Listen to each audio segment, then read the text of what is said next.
Oh, hello, everybody, and welcome to another episode Off the Rack. I'm Sal. And I'm Tiffany. Sorry about last week. We didn't get a chance to do it. We couldn't even gotten here. We were under snow. Snowing. Yeah, that's right. That's when it snowed. It feels like it's been snowing, or at least it feels like it snowed a year ago, and we've just been digging ourselves out ever since.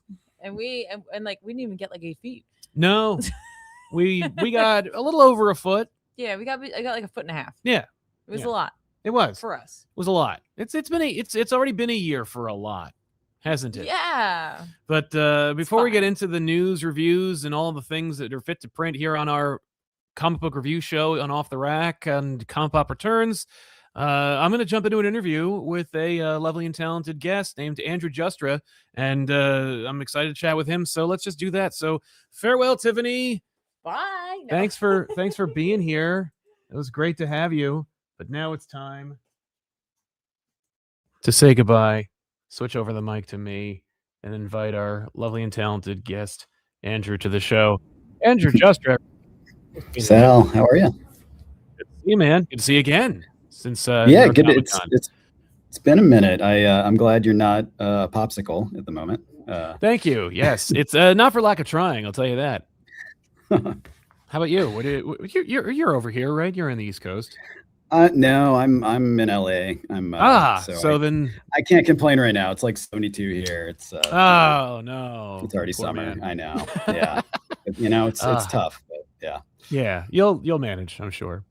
But yeah, for those who are unfamiliar with your involvement with the Turtles and everything, why don't you give the folks at home a little rundown about what the story is with Andrew Justra? By the way, only just recently learned that it's not Joustra, which I think I called you no fewer than 15 times during the panel that we had at New York Comic Con. Most of my life, it's fine, either one, I'll take it. I think it's because English language speakers see the OU and they're just like, yes, an opportunity to make that Youcha sound. It makes more sense. It would probably be cooler, but that's okay. I get to do all kinds of Ninja Turtle stuff. I worked on Mutant Mayhem as a script coordinator. I'm currently working on the sequel as the script supervisor. I got to write the Chrome Alone 2 Lost in New Jersey short. Yes, congratulations on that. Thank you. That was so much fun. Just came out on Paramount Plus, so people can watch that at home now. And then I've been writing the Tales of the Teenage Mutant Ninja Turtles comic book series. So that's right. Yeah. That's your comic book writing debut, as I understand it. Is that correct? It is. Yeah. No, it's been a blast. This first arc, which is the second arc, but it's an easy place for people to jump into it. It starts introducing our new version of Fugitoid to these turtles. Yeah, that's exciting. So this is the Fugitoid that is in the Tales in the TMNT universe. Yep, exactly. Man, what is your first introduction to the Fugitoid specifically? Was it the original? Was it the first Fugitoid, or was it a cartoon?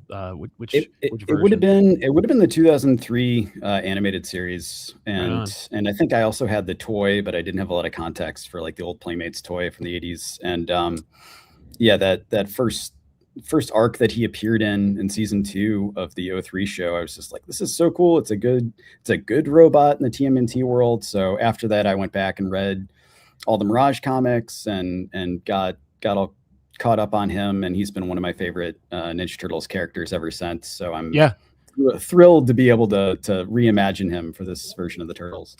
Was it hard to come up with obviously it was exciting and it was a great opportunity to create your own version, but was it hard to divorce yourself from it? How badly did you want to just kind of go like, well, my version is the 03, got to bring him some representation?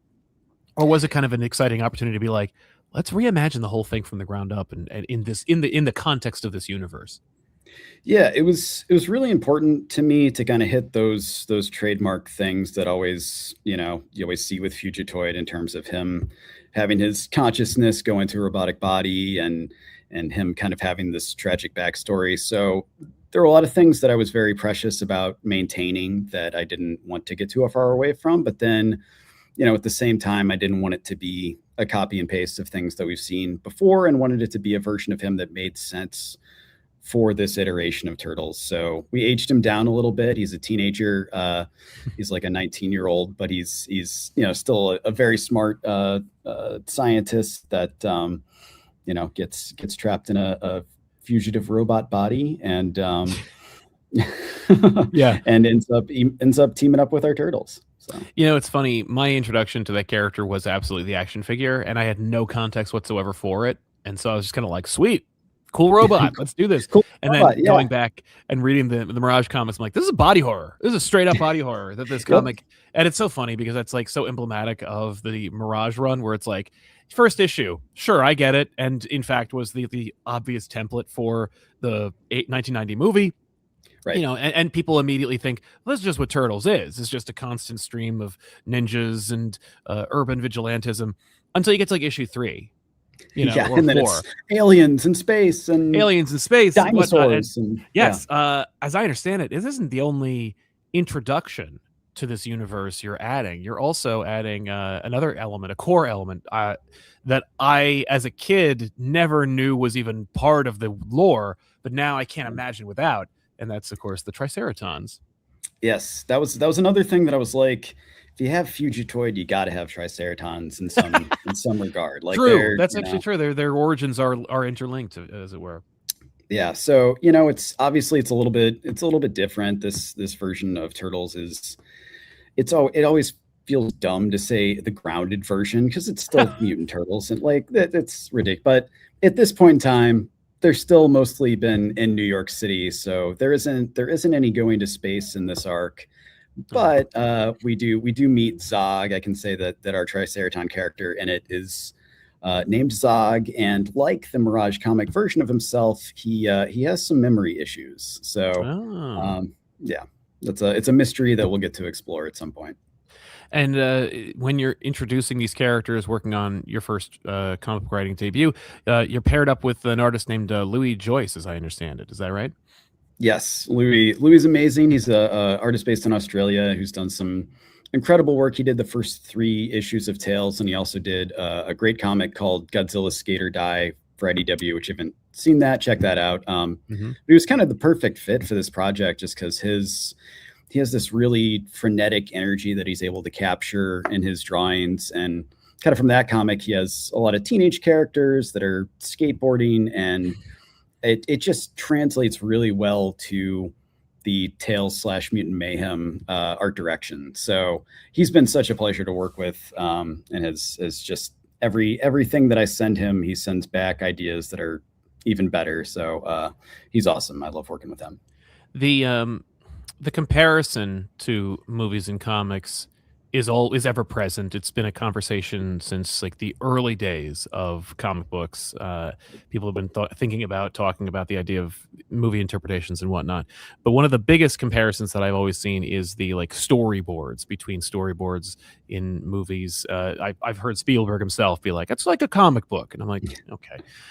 It's very condescending, but I appreciate it. But how has the jump gone for you, going from writing shorts like Chrome Alone to working on Mutant Mayhem to now doing comic books, where as I've experienced it, it's fewer cooks in the kitchen.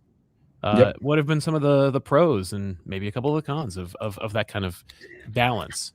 That's definitely something that's been a lot of fun. It's felt like a lot more creative freedom than with the short, but it's a little more pressure on me to do a good job with the short. I'm getting to work with our producer, who's the director and writer on the movies, Jeff Rowe. So I had them, and also our storyboard artists who bring so much great stuff to the table for the movies and the short. So everything that I did, they were able to elevate and make better.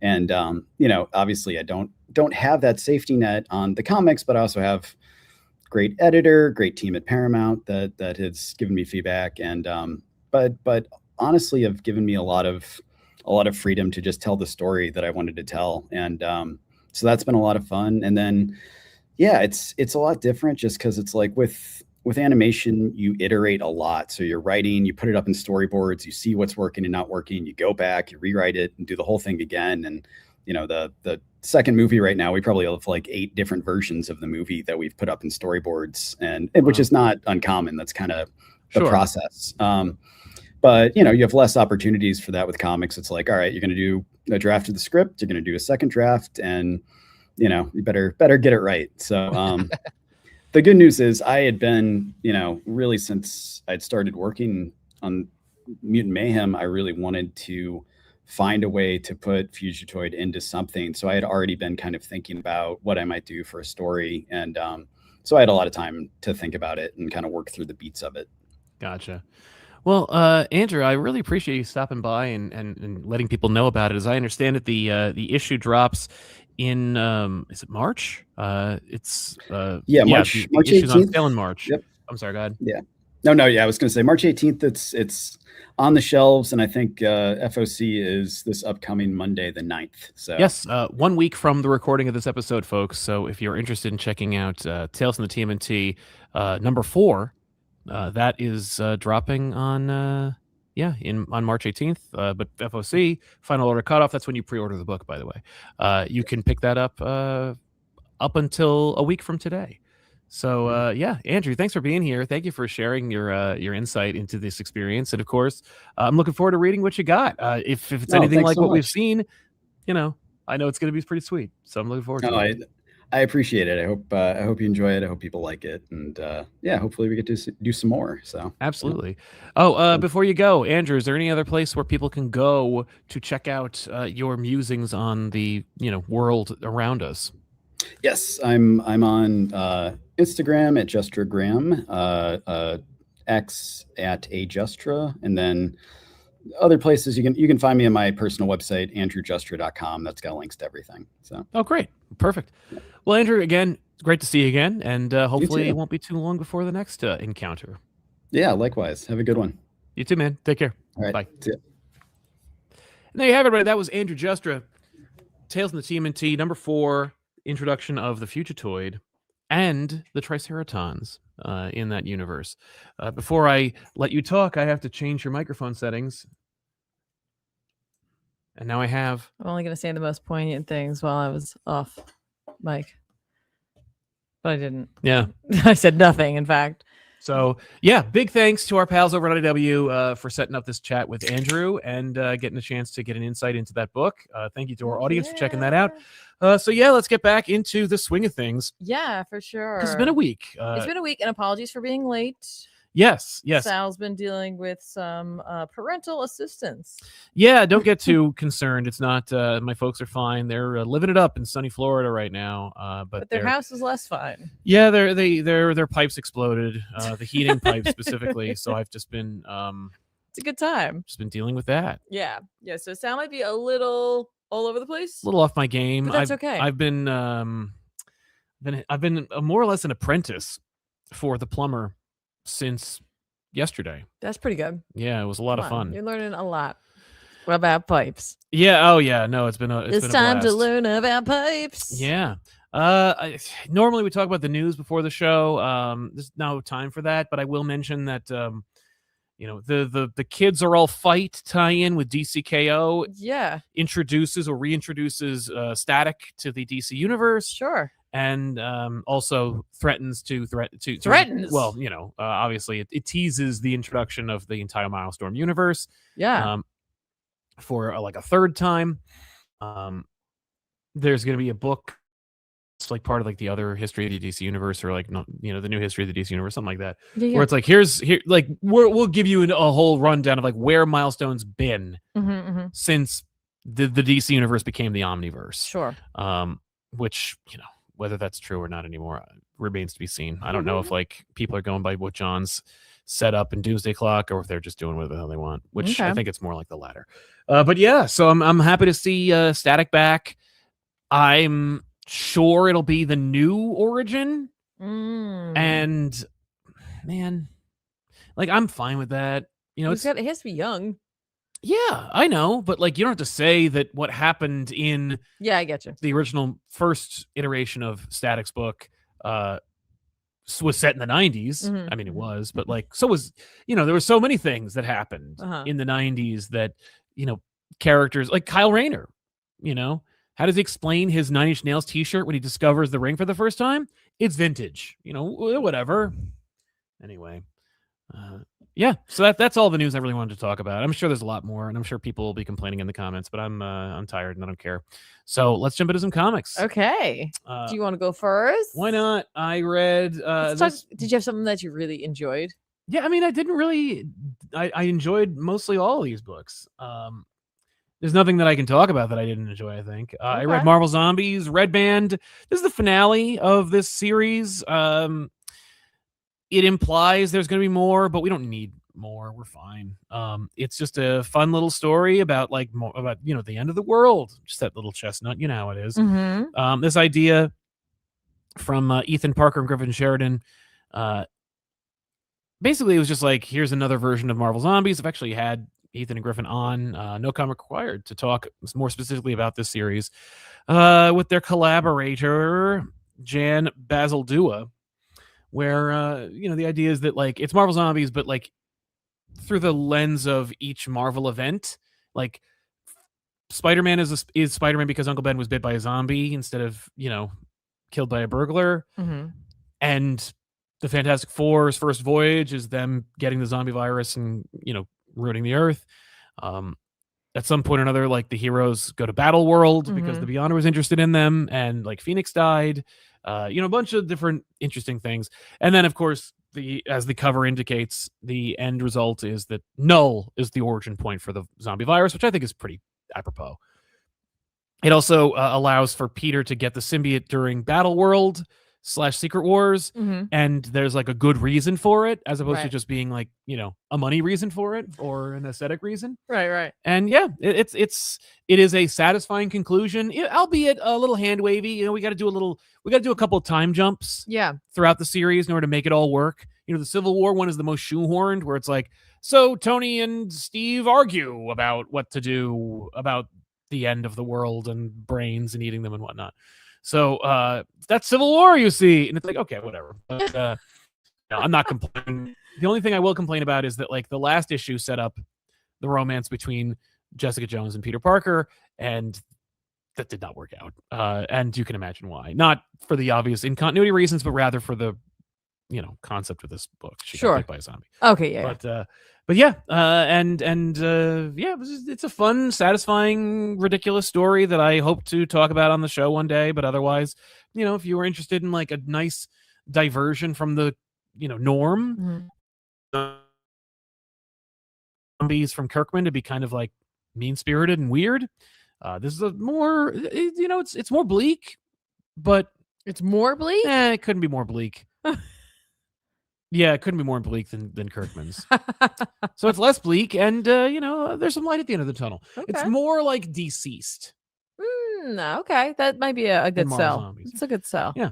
What about you, Tiffany? What did you read? Well, I'm going to talk about something that I didn't actually pull a cover for. Oh, great.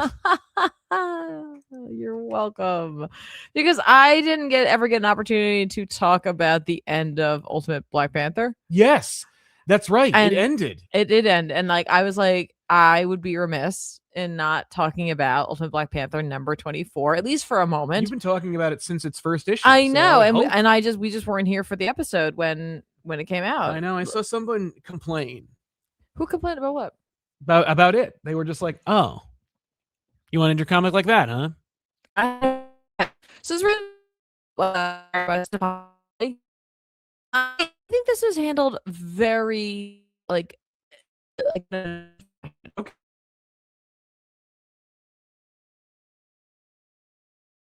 Doing whatever, but this issue is such a large one that they were like, we can't just end. He can't just punch them.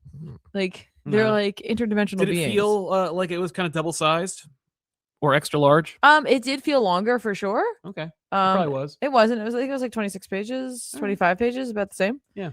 But essentially, like, T'Challa has a conversation with the beings, right? Okay. With like, as they call it, like he calls it the Eternal, because like they think that they are. Okay. But like he's like, oh, like T'Challa's figured it out. He's like, you obviously, like, without like my son, like you need someone to help you come in, which is why I'm still alive, and like you're not all powerful, and so like we're gonna like negotiate. And while it's happening, it turns out Anon, Sorceress Supreme, did not die. Oh, good.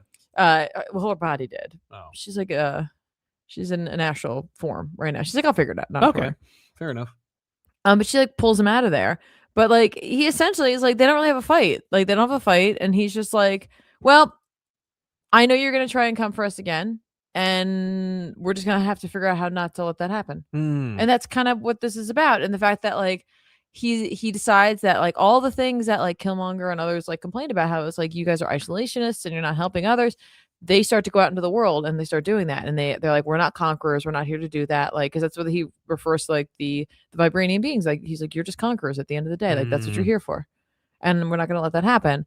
And so like they like Wakanda just starts going out into the world and like helping others, and like doing it not to get anything in that way other than to just help, because like that's how we'll win, is by like coming together as one people. And I'm like, that's cool. It's kind of like a message for the Ultimate Universe overall, right? Yeah.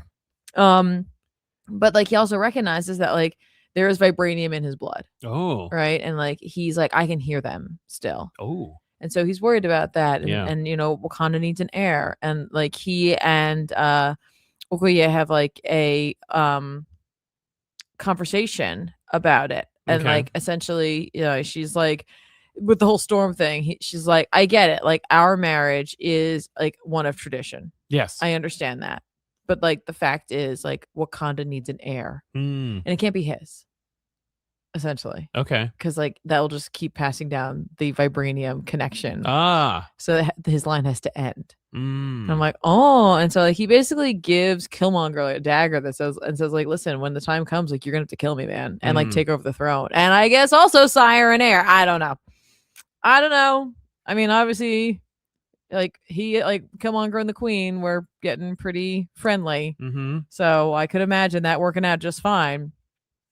But then we see that like the European Union that has been like part of the Makers Council, because they're like the Makers Council's failing, so like the least we can do is like keep like Africa down, because like we are like we're just like we're in charge. Yes. And like all of a sudden Wakanda just shows up and thinks that they can like just give all this free energy that we can't tax or like make people pay for. It's like nope, we got to figure out how to like make that stop. So like there's that element, like we're just going back to the political nature of the book from the beginning. Like we're circled back around, right? But like I liked it. I didn't think it was going to be a standard cut and dry like, yay, we won and now on to the next thing. I'm like, did Iron Land show up and go like, all right, come with me? No. Yeah. Good. No.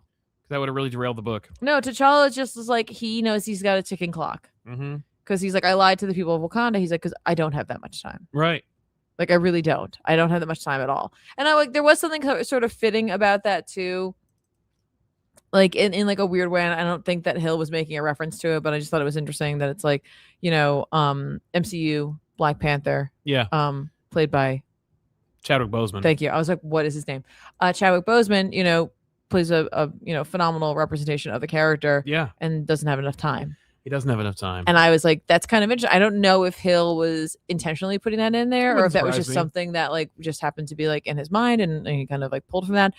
I thought it was good. I could see why people who are used to like books ending or events ending in a specific way might be like, what is this? But I think this comic has been a lot of that for people, where it's just like, I don't understand what you're doing. And I'm like, this is like the ending of a movie that has a sequel. Yeah. And like, I do want that, but it does say the end. But we're never going to get one. I know. So. I know. I mean, never say never. Obviously, like, we're not getting one now. Right. I can't imagine Brian Hill being like, no. I won't do more. Now, that said, like, the next for this is Ultimate Endgame #2, and the cover shows Killmonger. So I'm maybe T'Challa's days are more numbered than we think. More numbered. Maybe he falls to, like... the dagger. No, to the beings. I don't know. I thought it was good. I enjoyed this whole series. I'm happy I went along for the ride for this. I do hope that folks were like, I don't know about this. There's not enough Black Panther in it. Like, trade weighted... go out, grab it, pick it up, give it a try. I think it's good. And again, just don't expect this to end cleanly. Yeah. It's the Ultimate Universe. It's kind of a mess. Yeah. So like, why would Shouldn't this be. end cleanly? And then like, what, they'd be thrown into something and have it be like, oh, like, you know, crap. Like, Yeah. like, how could this be? Everything Yeah, ended so nicely for us. I gotcha. Yeah, I hear you. Fair enough.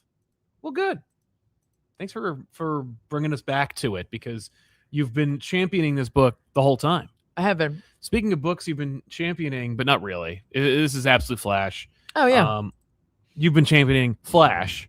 I liked when Spurrier was I writing liked it. Spurrier's Flash for sure. Lemire's Flash, Absolute Flash, has been fun. I've liked it. I've forgotten to read it. I just didn't get a chance to. I was supposed to read more. I normally read today, and Yes, no, absolutely. Like you, I didn't get anything done today. You read like you should. Like, I read a couple things. You should see the way Sal reads. It's like wild. Yeah. Like you're just like you'll just be quiet for like an hour, and Mhm. that's when I know that you're like reading a whole bunch of books. Yeah. Did Night Fight come out this week, or is it next week? I don't know. It's next week. All right, I can't talk about that. Oh, all right. This is Jeff Lemire with our by Nick Robles. Good. Hey, a classic team, the original team. Yeah, great looking book. Yeah. Great looking book.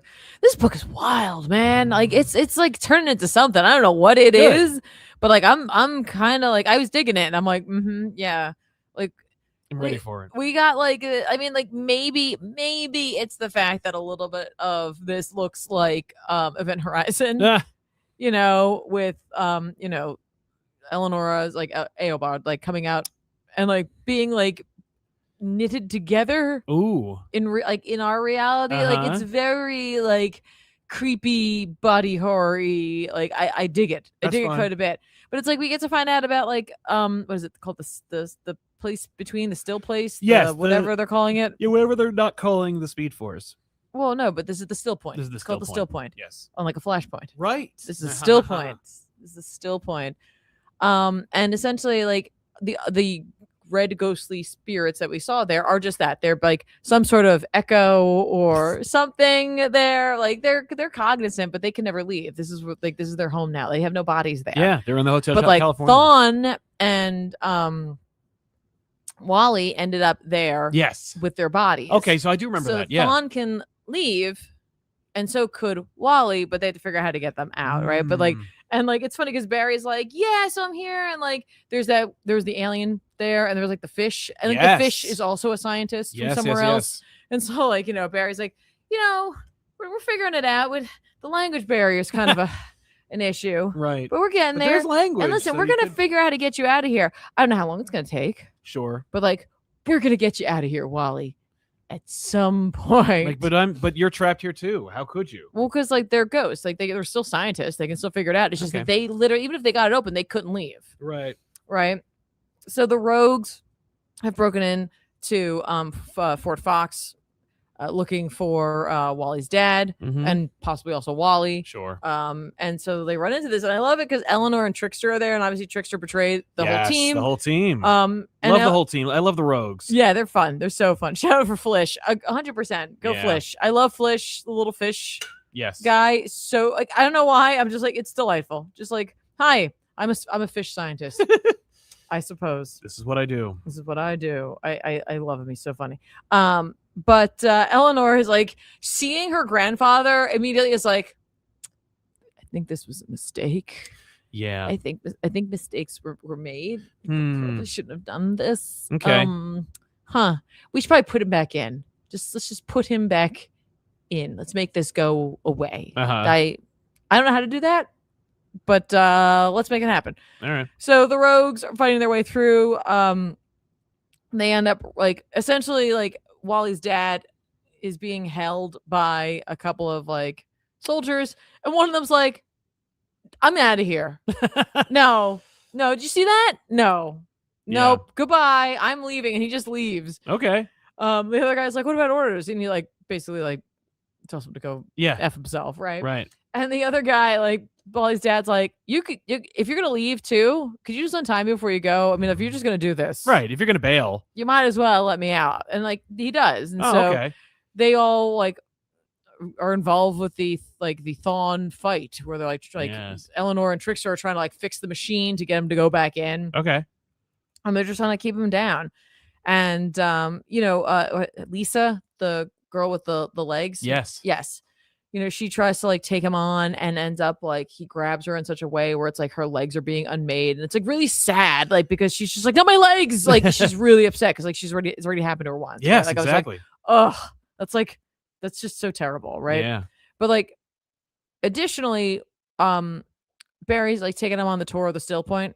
It's just like, and over here you have some rocky pillars and like some bones. Oh, and also like there's a third person who made it in here with their body. His name's Garrick. That's all we know. And it's just the skeleton wearing like a uniform. And it's just this Garrick on it. Okay. And he's just like, oh well, poor Jay. I'm a skeleton. He's really excited though, because my opinion is all skeletons are having the best time of their lives. Yeah, they look pretty thrilled. They're having a good time. They're always excited to be there. So it's like, okay, so we get Jay Garrick in there. Yep. I don't know if maybe anything will come of that. Potentially some sort of time thing. I don't know. It's funny to me too, because it's like seeing Thawne in this, like he's his own thing. They're utilizing the like lightning bolt element of it, right? But like, so he's like a flash monster, but also like giving Trigon because red, right? Because red, that's and it. Demon Man and Demon Man, of course. But essentially, Wally makes it out as they're trying to open the portal to send him back, to send Thawne back, and so Wally's back, and he's just like, all right, here we go. Yeah, I'm ready. And where's Grodd? Oh, you mean he's running around. They saw him at one point, but he's only there for like a second. Okay. I don't know what's going on with that, but like protect that monkey. But here's what I think is interesting. It says at the end, Absolute Flash, the War of the Flashes, Part 1 of 2, to be concluded. Huh. So I assume that means the War of the Flashes is to be concluded. Yes. Not Absolute Flash. No, okay. Absolute Flash is not coming to They need to be careful with that language. I know, but they thought they were ahead of it with Wonder Woman and Batman. I understand that, but like to be concluded. On a part 1 of 2.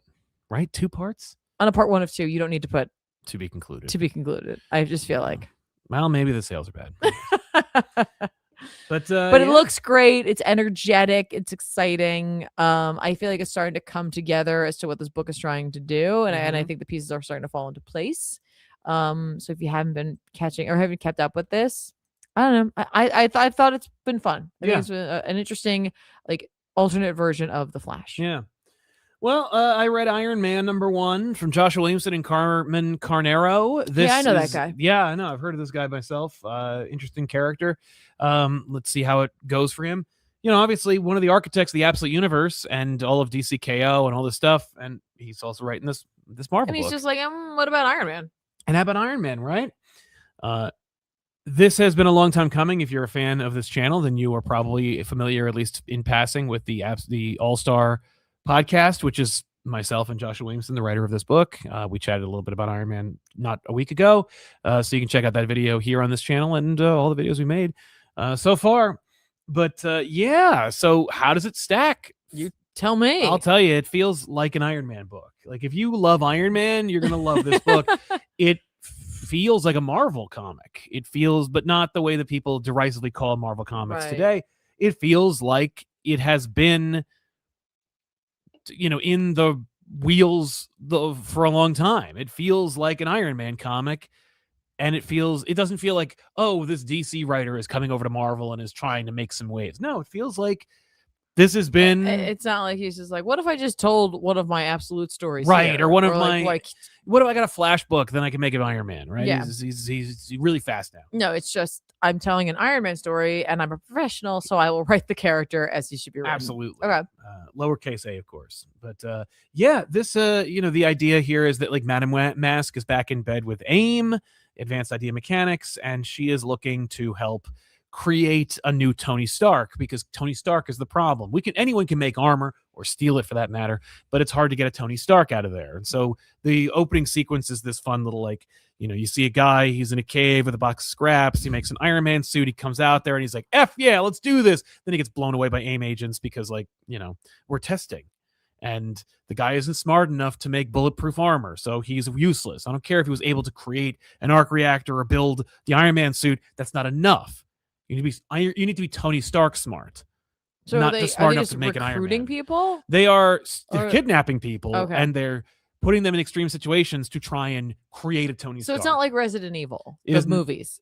No. You know, with all Few the things Alices. are. Yes, no. They're not cloning Tony Starks. These are regular people. Cloney Stark. Cloney Stark, if you will. Good one. But yeah, it's I have to leave. It's fine. I have to leave. That was terrible. Yeah.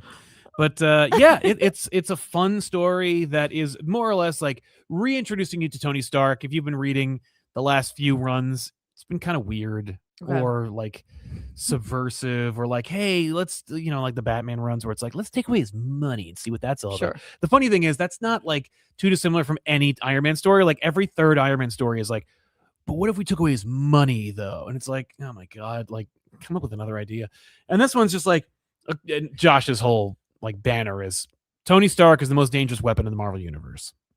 And so we see, you know, Tony has like an award, like it's the Tony Stark Award or whatever, and it's basically given to like a new young enterprising individual who shows, you know, qualities like Tony Stark. So obviously that person is ripe for kidnapping from AIM because they're trying to make their own Tony Stark right now.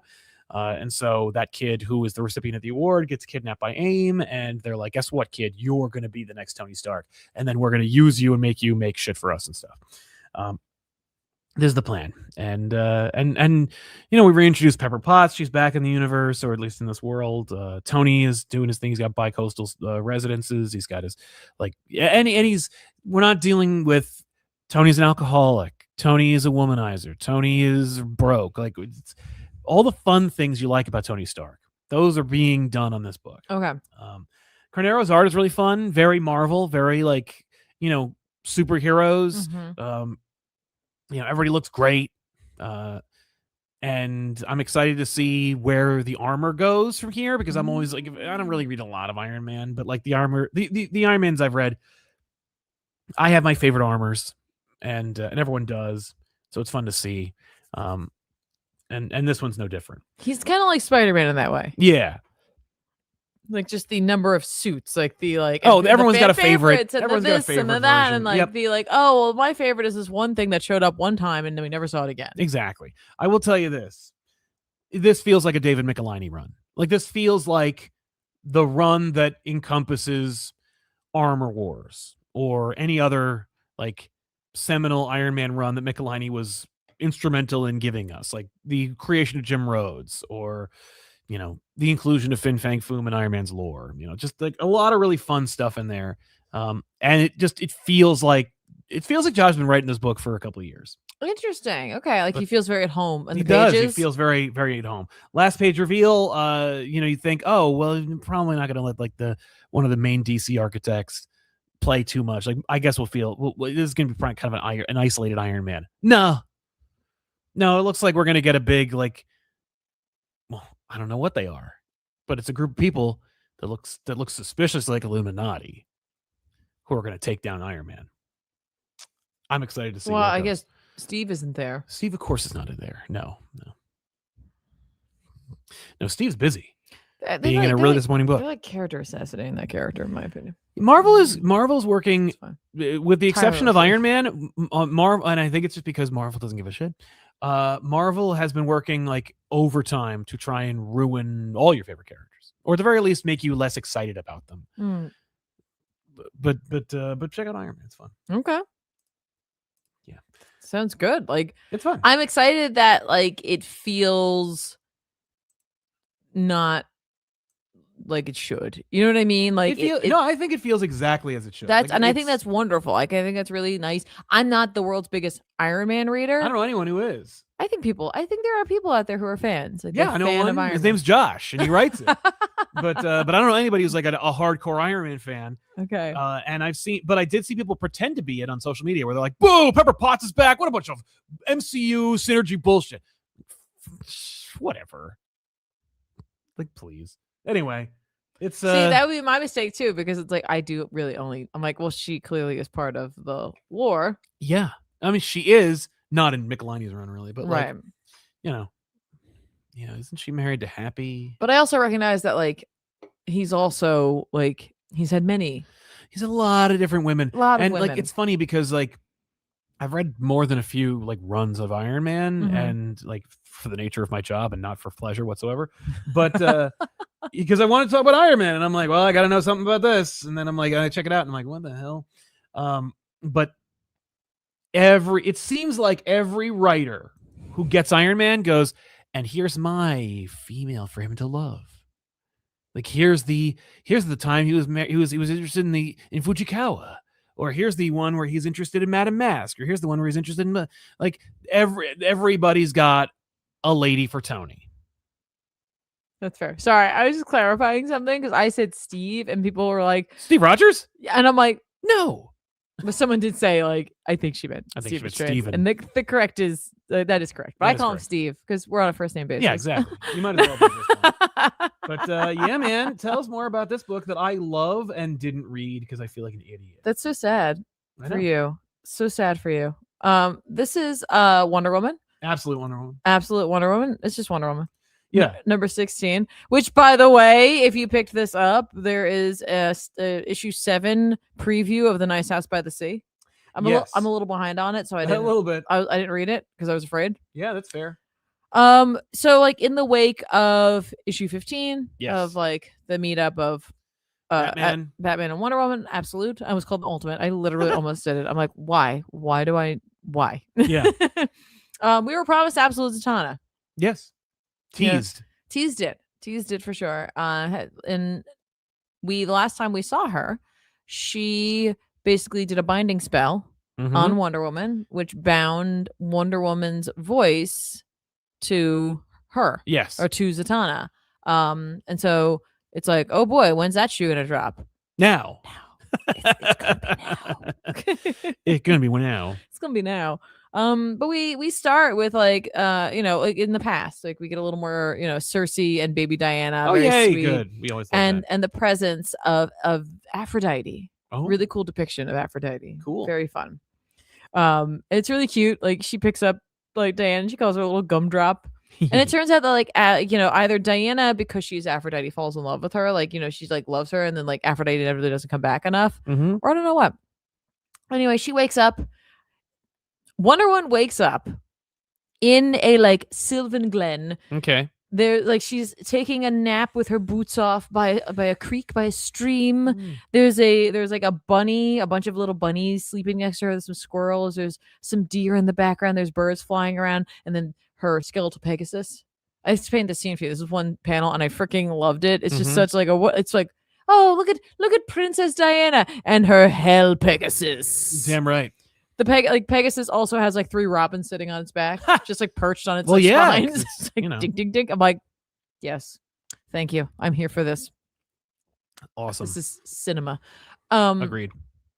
Becca the Huron. Mm-hmm. She's basically all the people who were from the Maze. They found places for them to go. The refugees have